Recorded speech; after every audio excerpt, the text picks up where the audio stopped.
Bom dia, meus irmãos. A graça e a paz do Senhor, amém? Que alegria estarmos reunidos mais uma vez para ouvirmos o que o Senhor tem a nos dizer, para lhe prestar culto e para adorá-lo. Eu convido você a abrir a Bíblia Sagrada, a Escritura, no capítulo 3 do livro de Apocalipse. A porção que nós vamos estudar vai do verso de número 7 ao verso de número 13. Apocalipse 3, do verso de número 7 ao verso de número 13, a carta à igreja de Filadélfia.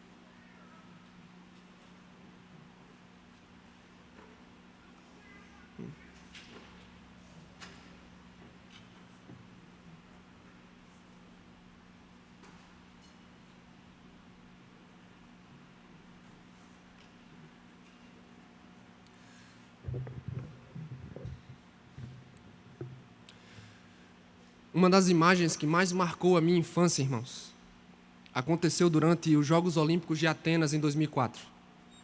Provavelmente você se lembra dela. Um corredor brasileiro estava em larga vantagem na primeira colocação. Ele tinha uma boa distância do segundo colocado. Tudo indicava que ele iria conquistar o tão esperado ouro para o Brasil. No entanto, de repente, um ex-padre irlandês invadiu a pista de corrida, agarrou aquele homem e o lançou para fora da pista. Apesar do susto, aquele homem conseguiu se recuperar e conquistar a medalha de bronze para o Brasil.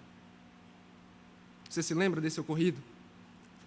Na época, esse corredor brasileiro foi tratado como um exemplo de trabalho duro e de perseverança. Na época, aquilo tudo não fez muito sentido para mim. Mas hoje, esse evento parece muito com a nossa caminhada na fé, com a caminhada cristã. Nós temos diante de nós um prêmio, irmãos. Corremos na direção deles. Mas ele não vem com facilidade. São muitos os obstáculos que encontraremos ao longo do trajeto. Os desafios e os inimigos que pretendem fazer o mesmo, nos lançar para fora da pista de corrida. A grande verdade é, sem perseverança, é impossível concluir essa maratona. Pensando nisso, o texto que temos em mãos hoje nos coloca diante de um exemplo de perseverança e de fidelidade a Cristo na caminhada, a igreja de Filadélfia. E através desse exemplo, o Cristo exaltado pretende nos encorajar no caminho da perseverança. Eu convido você a ler o texto bíblico, Apocalipse, capítulo 3, a partir do verso de número 7, acompanhe com atenção e com reverência a leitura da palavra de Deus. Ao anjo da igreja em Filadélfia escreva: estas são as palavras daquele que é santo e verdadeiro, que tem a chave de Davi. O que ele abre, ninguém pode fechar, e o que ele fecha, ninguém pode abrir. Conheço as suas obras. Eis que coloquei diante de você uma porta aberta que ninguém pode fechar. Sei que você tem pouca força, mas guardou a minha palavra e não negou o meu nome. Veja o que farei com aqueles que são sinagoga de Satanás e que se dizem judeus e não são, mas são mentirosos. Farei que se prostrem aos seus pés e reconheçam que eu o amei. Visto que você guardou a minha palavra de exortação à perseverança, eu também o guardarei da hora da provação, que está para vir sobre todo o mundo, para pôr à prova os que habitam na terra. Venho em breve. Retenha o que você tem para que ninguém tome a sua coroa. Farei do vencedor uma coluna no santuário do meu Deus, e dali ele jamais sairá. Escreverei nele o nome do meu Deus e o nome da cidade do meu Deus, a nova Jerusalém, que desce dos céus da parte de Deus. E também escreverei nele o meu novo nome. Aquele que tem ouvidos, ouça o que o Espírito diz às igrejas. Senhor, é com muito temor, é com muita reverência, que eu que a igreja que se reúne nesse lugar se aproxima da Tua palavra agora. Nós estamos convencidos do Seu poder, ó Deus. Nós cremos que as palavras deste livro são poderosas para converter, regenerar, edificar e salvar os perdidos. Nessa manhã nós contamos com isso. Deus, por favor, no nome do Teu Filho, edifica a igreja que se reúne nesse lugar. Fala profundamente aos nossos corações, ó Deus. Alcança também os corações que estão duros e resistentes ao Teu Evangelho. Por favor, Deus. É no nome de Jesus que nós oramos. Amém. A cidade de Filadélfia, irmãos, era pequena se comparada com Éfeso e Esmirna, por exemplo. Ela era menor em indústria, menor em prestígio e em riqueza. No entanto, o seu diferencial era a sua localização estratégica. Filadélfia estava situada na estrada que ligava a Ásia à Europa. Era uma cidade com portas abertas, pelas quais o comércio, a língua e a cultura grega se espalhavam ao redor do mundo. Milhares de pessoas cruzavam continuamente as suas estradas. Filadélfia tornou-se um grande eixo de comunicação, um propagador de informações para todo o mundo conhecido. De fato, era uma cidade pequena, mas influente. Ao mesmo tempo, a sua localização era motivo de preocupação.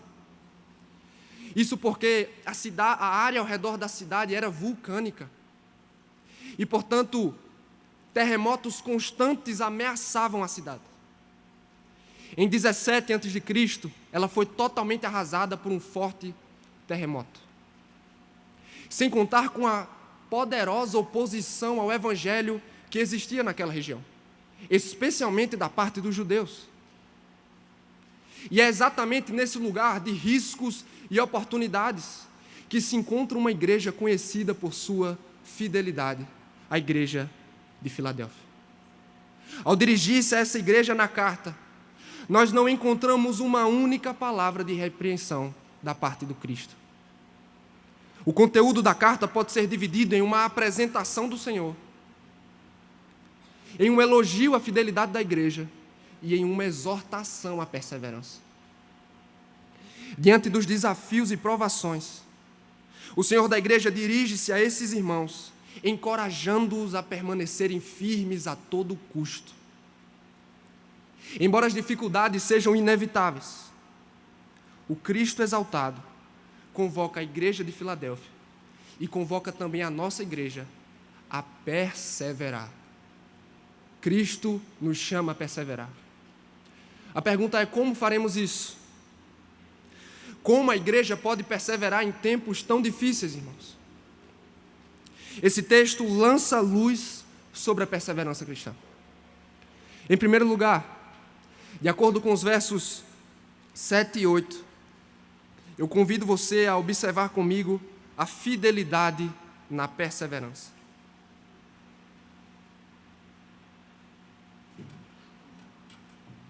A fidelidade na perseverança. Antes de se dirigir diretamente aos crentes da igreja, o Cristo exaltado faz uma autodescrição singular. Acompanhe comigo. Volte os olhos para o verso número 7 mais uma vez. Ele diz ao anjo da igreja em Filadélfia: escreva: estas são as palavras daquele que é santo e verdadeiro. O que ele abre, ninguém pode fechar, e o que ele fecha, ninguém pode abrir. Essas palavras servem para sinalizar à igreja de que tudo o que será dito aqui deve ser recebido com temor e com prontidão. Afinal, aquele que fala é puro como nenhum outro e totalmente autêntico e confiável em suas palavras. A igreja precisa dar atenção ao que ele tem a dizer. Mas não para por aí. Ele também se descreve como soberano, irmãos. É exatamente o que ele pretende dizer com a afirmação que possui a chave de Davi. Um comentarista explica esse termo dizendo o seguinte: trata-se de uma referência a Isaías 22. O rei Ezequias, que reinava na casa de Davi, era servido por Eliaquim. Eliaquim era o guardião dos tesouros do reino. Apenas ele possuía as chaves para abrir o tesouro. Da mesma forma, irmãos, Cristo carrega a chave de Davi no ombro. Ele está dizendo: eu sou o mais alto poder e autoridade, o absoluto representante do reino de Deus. Ninguém tem acesso ao reino de Deus e aos seus tesouros se não for por meio de Jesus Cristo, pois a chave de Davi está sob sua posse. E ninguém tem acesso a essas bênçãos se não for por meio dele. Somente ele é quem pode abrir ou fechar as portas do reino santo de Deus. E depois de falar de si, Cristo fala à igreja e sobre a igreja.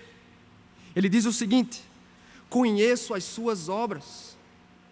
Eis que coloquei diante de você uma porta aberta que ninguém pode fechar. Como no caso das demais igrejas, Jesus Cristo conhece bem as obras dessa comunidade. E o texto nos apresenta uma outra afirmação interessante da parte de Cristo. Ele diz que escancarou portas diante daqueles irmãos. O que isso quer dizer? Segundo um comentarista, um estudioso do Apocalipse, as portas abertas significa a grande oportunidade de pregar e anunciar o Evangelho. O que ele está dizendo é: eu concedi uma grande oportunidade a esta igreja. Por meio do trabalho missionário deles, muitas pessoas entrariam no reino de Deus. Por meio da pregação incansável desta comunidade, Jesus Cristo adverte: muitos gentios entrariam na aliança e seriam salvos. E na linguagem do próprio Jesus, não havia nada nem ninguém capaz de frear essa obra ou de fechar essa porta. Depois de falar da porta, Jesus Cristo finalmente dirige seu elogio à igreja. Ele disse o seguinte: sei que você tem pouca força, mas guardou a minha palavra e não negou o meu nome. Segundo o próprio Jesus, irmãos, aquela não era uma igreja imponente, não era uma igreja influente, não gozava de prestígio, riqueza, influência política. Essa igreja também não contava com muitos membros, não era tão cheia como a IPBE. E os membros que tinha não eram cidadãos importantes e cheios de prestígio na cidade. Eles eram pequenos e fracos aos olhos dos homens. No entanto, a sua falta de força em nada comprometeu a sua fidelidade a Cristo. Jesus diz que aquela igreja era fielmente submissa à sua palavra. Eles pregavam a palavra, ensinavam-na, guardavam das heresias, obedeciam cada um dos seus mandamentos e viviam firmados na verdade. Eles não se afastavam da palavra, não faziam concessões a ela. Ao mesmo tempo, eles não negaram o nome de Cristo. Eis uma igreja que não se envergonhava do Evangelho. Eles levaram a sério o chamado de Jesus para segui-lo. Abraçaram os custos e os perigos disso. Não renunciaram à cruz e não renunciaram o desprezo que o nome de Cristo trouxe sobre eles. Eles eram discípulos fiéis, tão fiéis que nem mesmo a pressão e a oposição os fizeram renunciar ao caminho da cruz. É como desejamos ser, irmãos. Que igreja, em sã consciência, não deseja ouvir os elogios do próprio Redentor? Se nós desejamos ser elogiados como a igreja de Filadélfia, precisamos ser fiéis a todo custo. E não pense, irmãos, aquela não era uma igreja perfeita. Não era uma igreja sem defeitos, sem dificuldades. Não era uma igreja que vivia livre de obstáculos e de oposição. O mundo era hostil à sua causa, mas eles eram fiéis a todo custo. Apesar de todos os desafios, aqueles crentes levaram a sério o discipulado cristão e abraçaram os custos de carregar a cruz.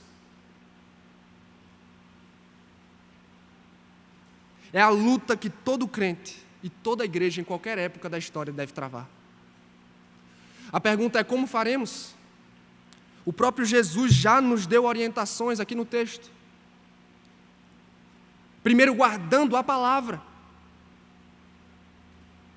Em nosso tempo, muitas igrejas estão abandonando a palavra, sua importância na vida e no culto. Gurus estão aparecendo de todos os lados e prometendo riqueza, prosperidade, felicidade, sem sequer abrir a Escritura para falar ao povo. E até mesmo na vida de muitos cristãos, o contato com a Bíblia se resume ao domingo pela manhã, mas ao longo da nossa semana, a Bíblia tem pouco poder sobre nós. Não é como nós desejamos ser, irmãos. O próprio Jesus disse que o amor a Ele, a fidelidade a Ele serão provados pela nossa obediência e fidelidade aos seus mandamentos. Como Filadélfia, precisamos ser dominados e governados pela palavra.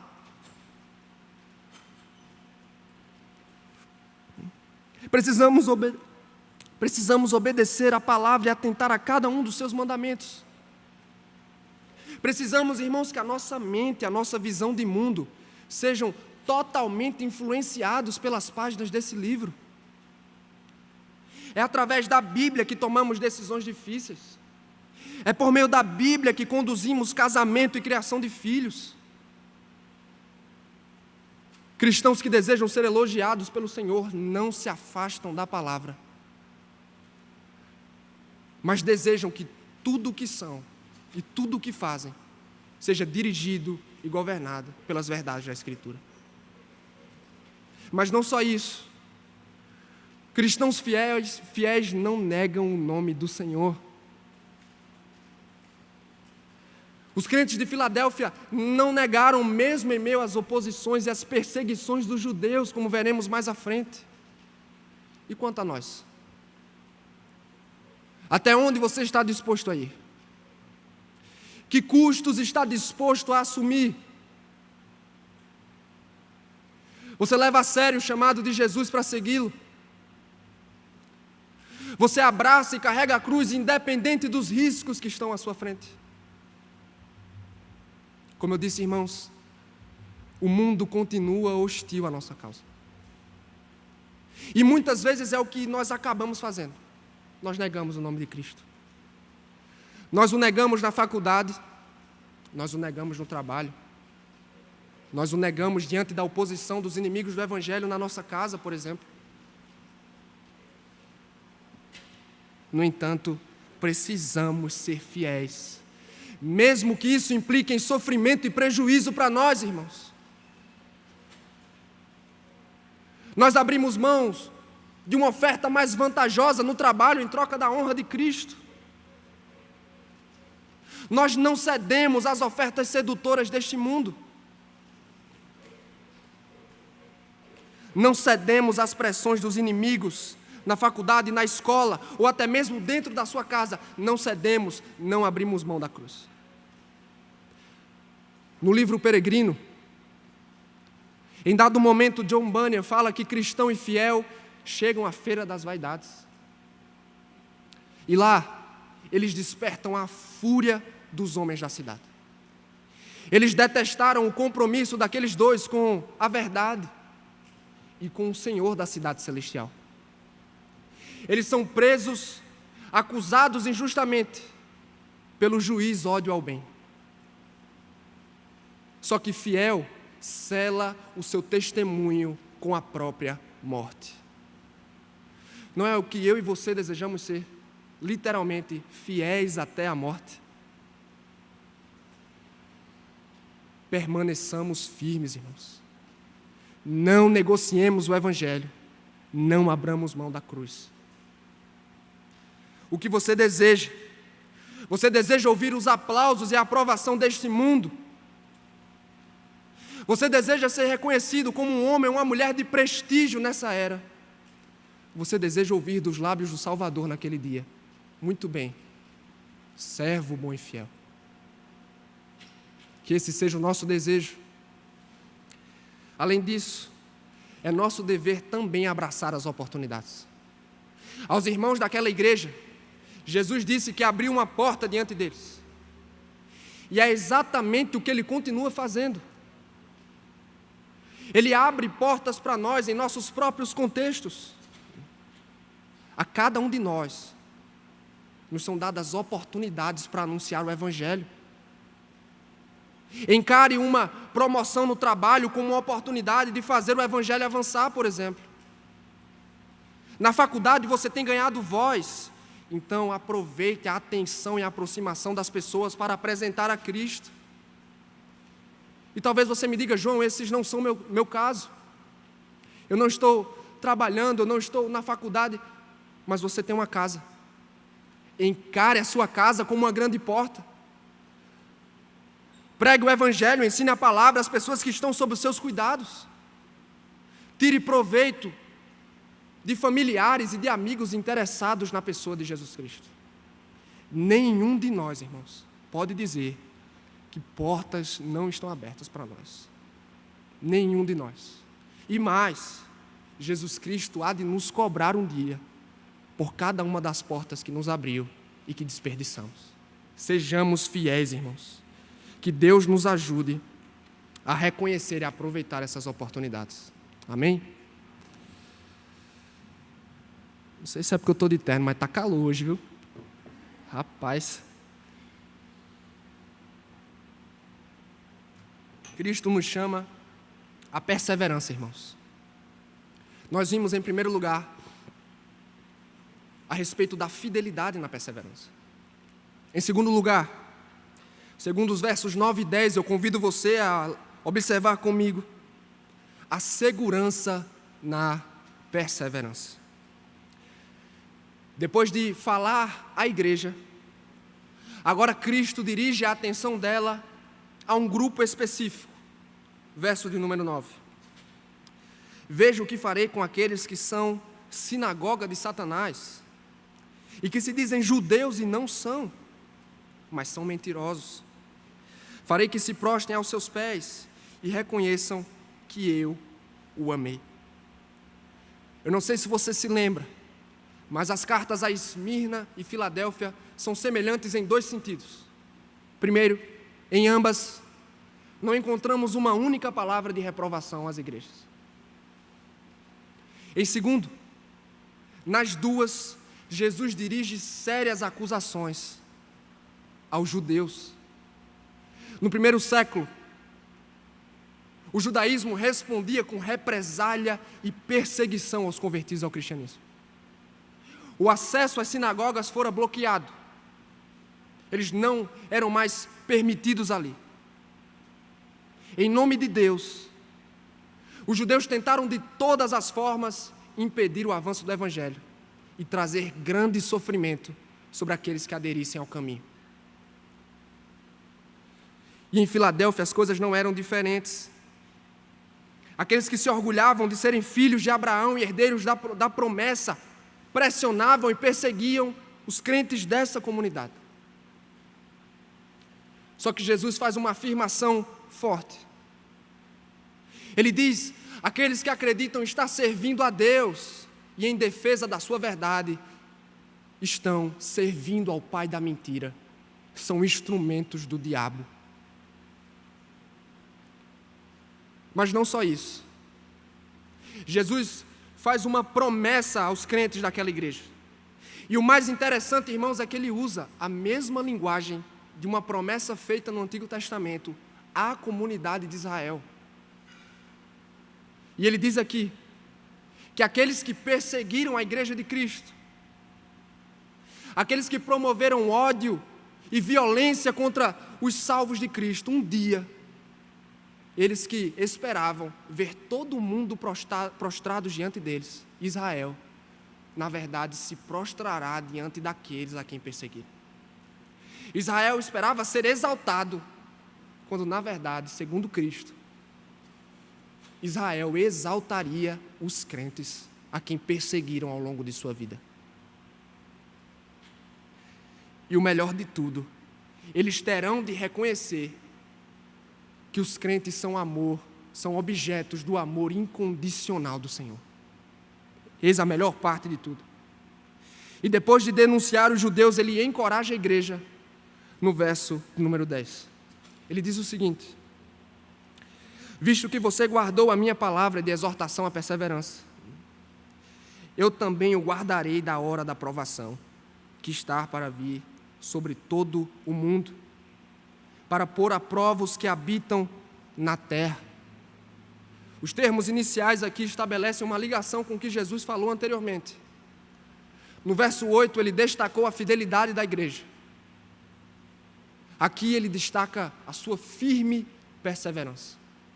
A despeito de tudo, irmãos, aqueles crentes permaneceram firmes e não negociaram o evangelho. Mesmo em meio à séria e violenta perseguição, eles permaneceram fiéis ao Senhor Jesus. E em resposta a isso, Jesus promete guardá-los da aprovação.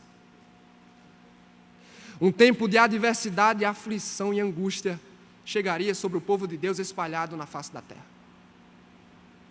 O mundo se tornaria cada vez hostil ao evangelho. Em Filadélfia também, as perseguições se tornariam mais intensas. Nesse tempo, Deus ia aproveitar para provar a fé, a santidade e o caráter de seu povo. Mas, ao mesmo tempo, o diabo, com sua astúcia, certamente iria se levantar para infligir grande sofrimento na vida da igreja. No entanto, independente do que se levantasse contra aqueles irmãos e contra aquela igreja, Jesus Cristo os assegura que eu os guardarei em minhas mãos. Eles seriam preservados, irmãos, e nenhum deles perderia a fé. Aquele que tem todo o poder no céu e na terra assegura e garante que eles estariam protegidos em suas mãos. Essa é também a sua esperança. É assim que você defende o coração em meio às provações.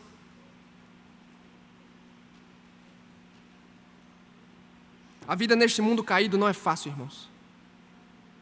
O mundo também é difícil para nós hoje. Ele não simpatiza com a nossa causa. Ele não acha bonito o que fazemos aqui. Ele não nos aplaude pelo que fazemos domingo após domingo. O mundo é hostil e agressivo à nossa causa.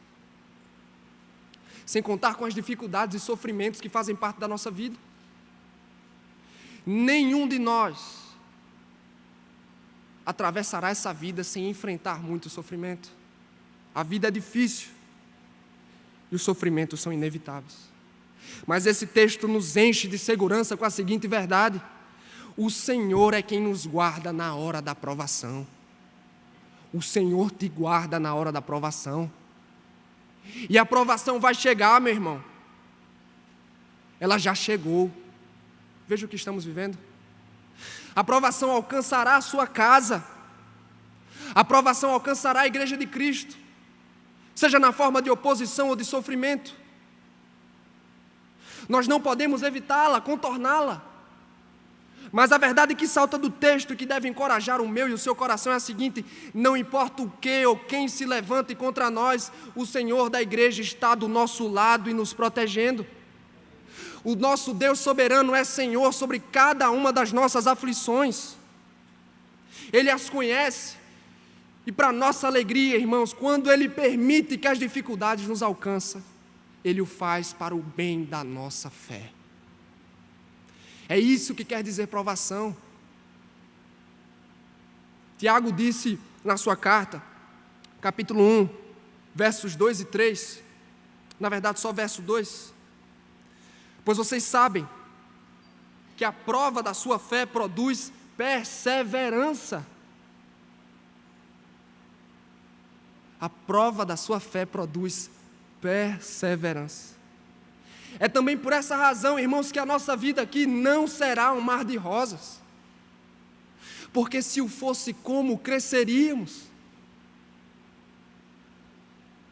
São os dias tristes e as situações difíceis que aumentam a nossa dependência de Deus. É o choro e o sofrimento que derrubam os nossos joelhos em oração diante do Senhor. É por isso que Deus não nos livra de tudo, mas Ele nos dá a certeza de que quando a provação chegar, ela servirá ao bem da tua e da minha fé. Que provações você tem enfrentado? É a luta contra a enfermidade. São as lutas contra um pecado escravizador. É o medo e a preocupação com o futuro. É a preocupação em torno do casamento, da criação dos seus filhos. É o receio quanto ao desemprego. O que o aflige nessa manhã? Como eu disse antes, eu não posso assegurá-lo de que você não vai passar por dificuldades. Por sermos cristãos, não significa que vamos atravessar esta vida e chegar até as portas dos céus, tranquilos, intactos e sem cicatrizes. Mas sabe por quê?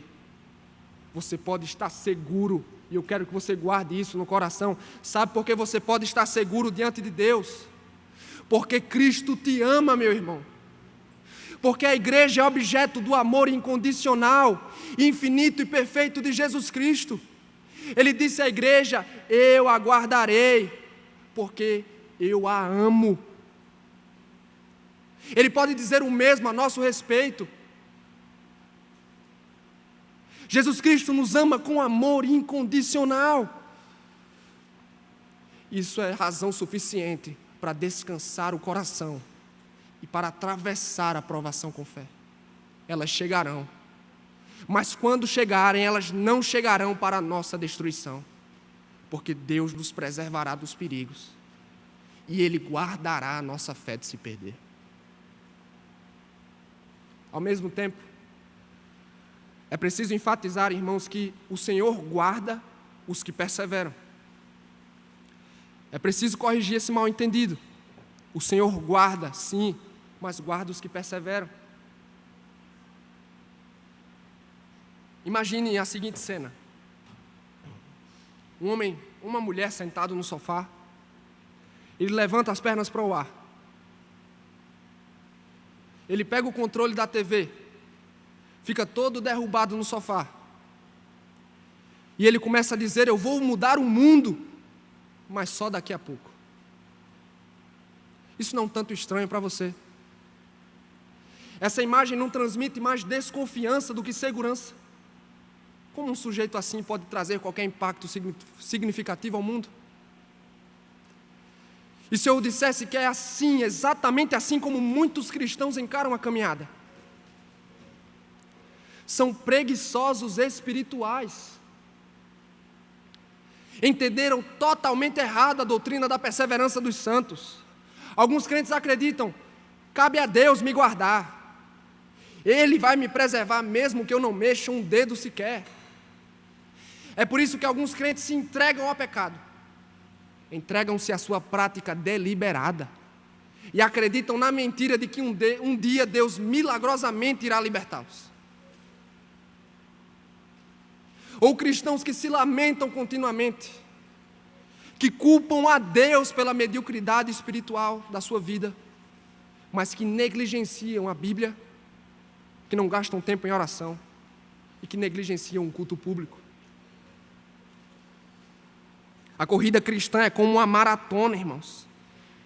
Enquanto corria essa maratona, Paulo afirmou o seguinte, em Filipenses 3,14: prossigo para o alvo, a fim de ganhar o prêmio do chamado celestial de Deus em Cristo Jesus. Esse prêmio, irmãos, é dado somente aos que perseveram. Preguiçosos espirituais não herdarão esse prêmio. Não cruzarão a linha de chegada. Os que atravessam esta linha, os que alcançam esse tão estimado prêmio, são os que dão tudo de si para terminar a corrida.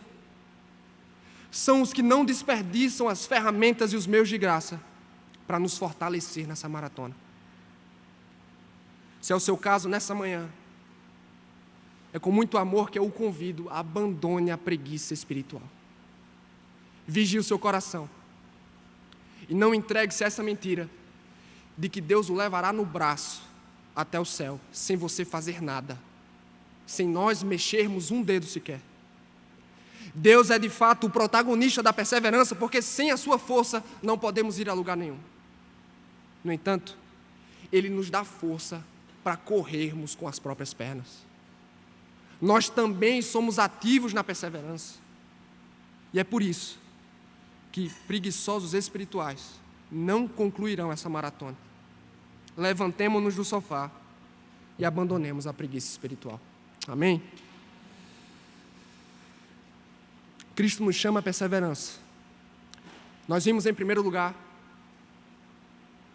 a respeito da fidelidade na perseverança. Em segundo, a respeito da segurança na perseverança.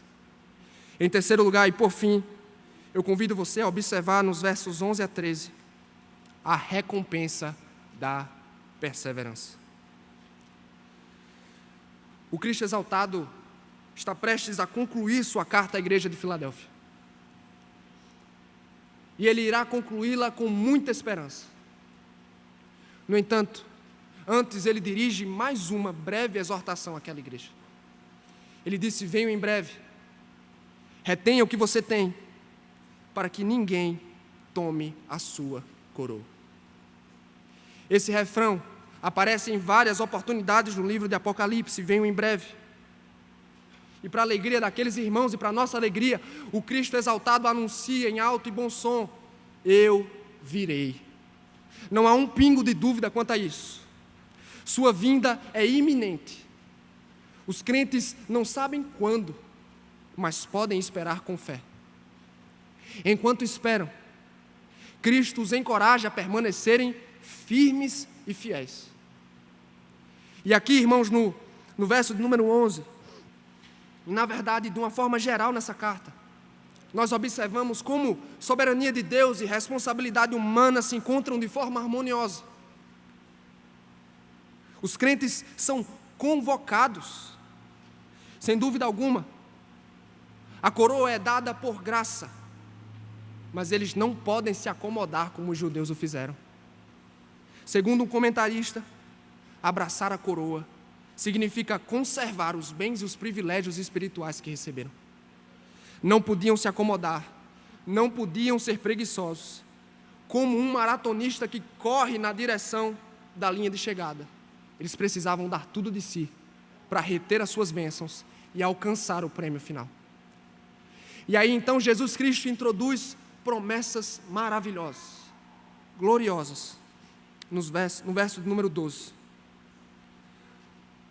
Farei do vencedor uma coluna no santuário do meu Deus, e dali ele jamais sairá. Escreverei nele o nome do meu Deus e o nome da cidade do meu Deus, a Nova Jerusalém, que desce dos céus e da parte de Deus. Também escreverei nele o meu novo nome.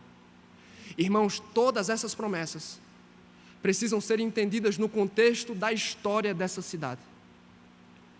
Por que Cristo faria deles uma coluna?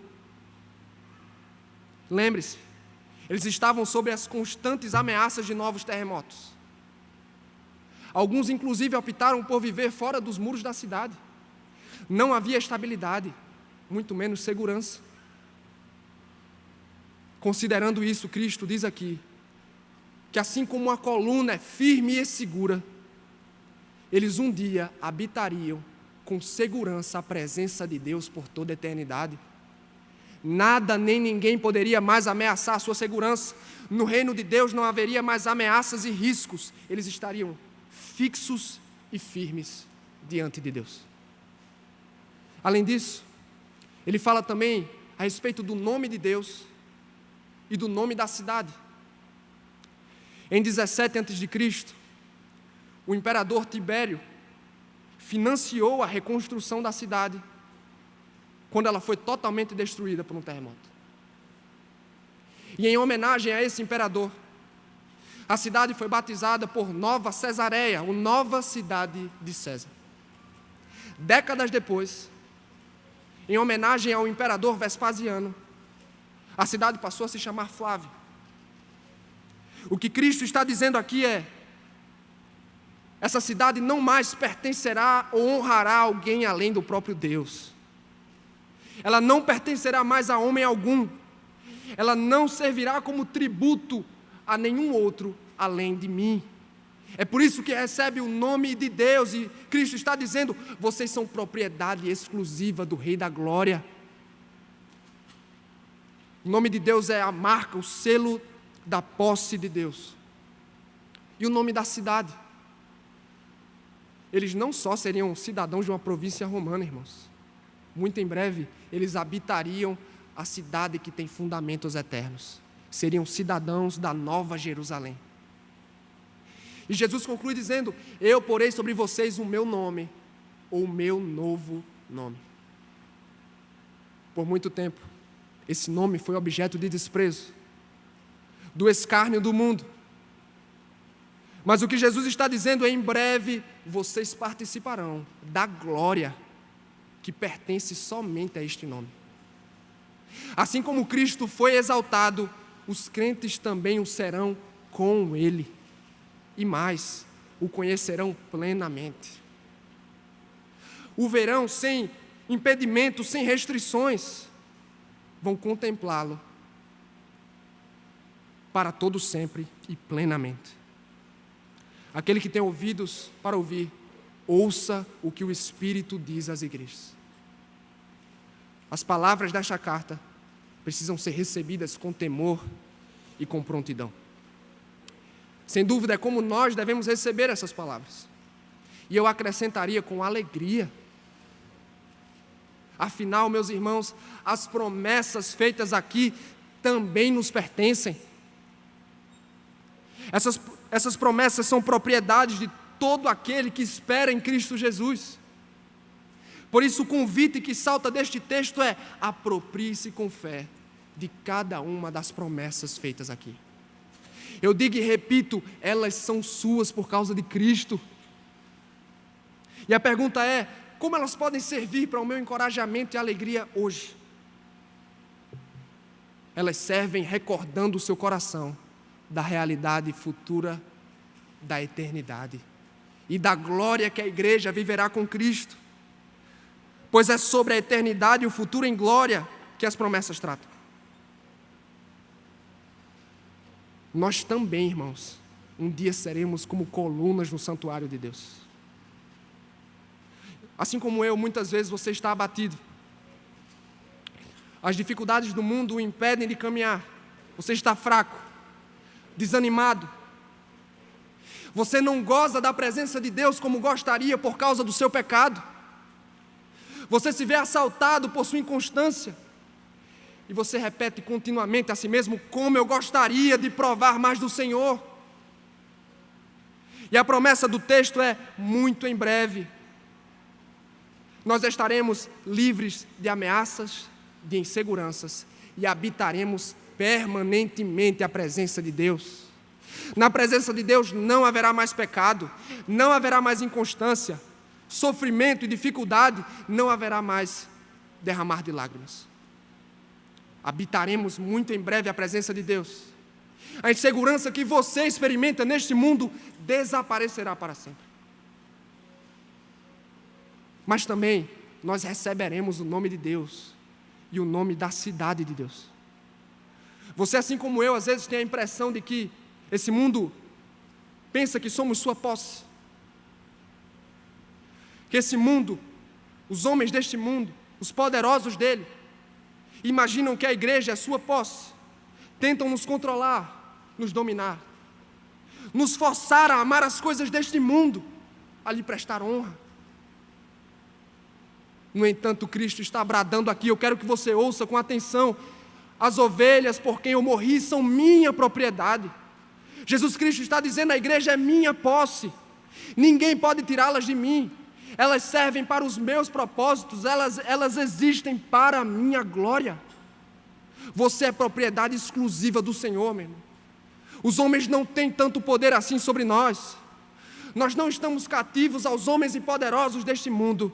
Nós pertencemos ao Senhor e ninguém pode nos arrancar das mãos dele.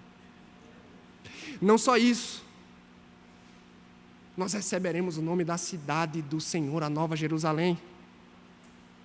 Nem mesmo João Pessoa, com toda a sua beleza, se compara a essa cidade. Nessa cidade, meus irmãos, não haverá choro, não haverá morte, não haverá sofrimento, não haverá lágrimas. Como bem colocou Richard Baxter no clássico Descanso Eterno dos Santos, quando nós estivermos às portas dos céus, nós vamos acenar e nos despedir de tudo aquilo que nos fez sofrer neste mundo. Quando estivermos às portas da cidade santa, nós vamos nos despedir dos nossos pecados para todo sempre, porque na cidade santa não entra pecado, na cidade santa não entra morte, não entra instabilidade. É uma cidade perfeita, e em Cristo habitaremos nela para todo sempre. E não só isso, receberemos o nome de Cristo. Nós que fomos desprezados neste mundo, eu sei que assim como eu, você nunca foi aplaudido por abraçar a cruz e seguir ao Senhor. Fomos rotulados como perdedores. Mas o que Jesus está dizendo é: vocês participarão da minha vitória e reinarão comigo. E melhor, o conheceremos plenamente. E eis a pergunta que eu dirijo a você nessa manhã: pelo que o seu coração anseia mais do que isso? Do que contemplar o seu Redentor, o seu Salvador, sem impedimentos ou sem restrições? Há algo que mexe, que desperta as suas afeições mais do que isso? Há alguma glória maior, irmãos, do que contemplar o nosso Salvador face a face?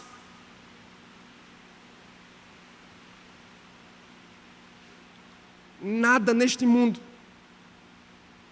nada do que este século tem a nos oferecer pode superar e compensar o que Cristo nos oferece aqui, Ele mesmo. Junte todos os tesouros da terra, acumule todas as experiências prazerosas e felizes que esse mundo pode nos oferecer, e elas são como lixo quando comparadas com a glória de conhecer e desfrutar a Cristo para sempre.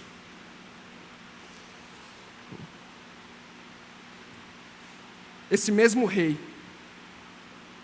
Ele virá em breve. Precisamos nos preparar para o retorno do Rei. Ele está voltando, irmãos. Como você encara isso? Com temor ou com negligência? Você se prepara ou você está despreocupado? Você tem senso de urgência quanto a isso?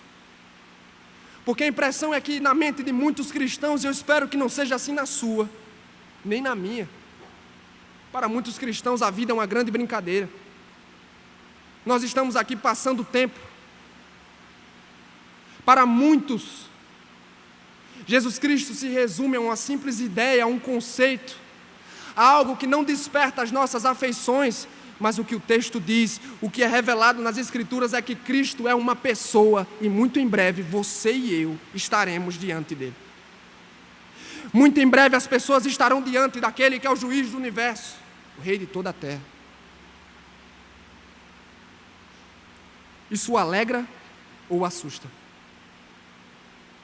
Porque a sua resposta pode dizer muito sobre o estado da sua alma. Nós não podemos viver sem considerar este momento. Você está se preparando para esse grande encontro? Como inclusive foi orado aqui, nos preparamos em tudo na vida. Traçamos planejamento familiar, plano de carreira, casamento, viagens. Mas nós não nos preparamos e não nos importamos com o juízo final e com as bodas do Cordeiro. Que o nosso coração, neste dia, esteja cheio de temor quanto a esse momento. Sigamos o conselho de Paulo: mantenha um pensamento nas coisas do alto e não nas coisas terrenas. Que esse momento, meus irmãos, tenha lugar nos nossos pensamentos e nas nossas afeições. Amém? A história do corredor brasileiro na Olimpíada de Atenas marcou a minha infância. Ela lembra muito a maratona cristã. Como cristãos, nós somos chamados a correr na direção de um alvo. Mas o prêmio não vem com facilidade. São muitos obstáculos, desafios e inimigos que pretendem nos lançar para fora da pista de corrida. No entanto, o Cristo que nos chama a correr é o Cristo que há de nos guardar até o momento em que cruzaremos a linha de chegada. Aqui, através da igreja de Filadélfia, Ele nos apresentou, nos encorajou à perseverança. É como nossa igreja deve ser reconhecida também, irmãos, como uma igreja de perseverança. Precisamos trilhar fielmente a corrida e entregarmos tudo o que temos para então cruzar a linha de chegada.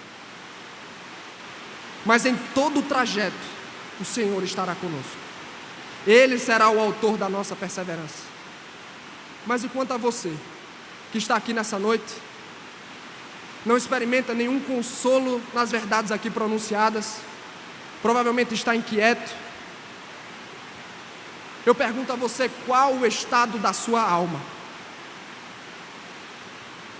Porque a questão é muito simples.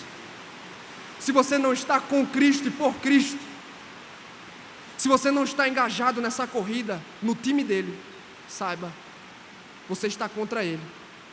Só existem dois tipos de pessoas no mundo. Uma que corre em direção às portas dos céus e outra que corre em largos passos na direção das portas do inferno. Saiba, você é um pecador. Não pode se salvar por si mesmo. E o chamado do Evangelho nesta manhã está feito para você. Arrependa-se de seus pecados. Aproxime-se com fé da pessoa de Jesus Cristo. E creia que Ele tem poder para salvá-lo eternamente.